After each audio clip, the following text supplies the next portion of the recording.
αν φοβηθούμε. Donc le suspense grec continue.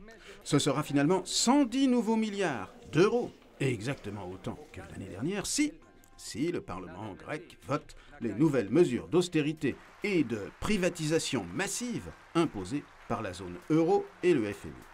Et sinon, c'est le suspense justement.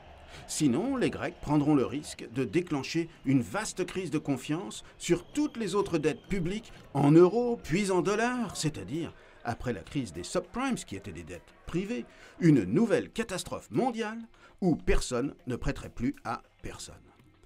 Un risque n'est pas une certitude, mais c'est un risque. Et le monde est en somme suspendu à la majorité socialiste du Parlement grec, ou plutôt à ces quelques députés qui rechigneraient à mécontenter encore un peu plus leur base, et qui expliquent aussi que le remède sera pire que le mal. Le risque que le plan ne soit pas voté est minime, mais il existe et le suspense continue. Et puisqu'il s'agit de la Grèce, et donc de ses colonnes, et de ses temples, du haut desquels 25 siècles d'histoire nous contemplent, et qui inspirent tant nos dessinateurs, place aux comparaisons historiques. En voici une possible, parmi d'autres.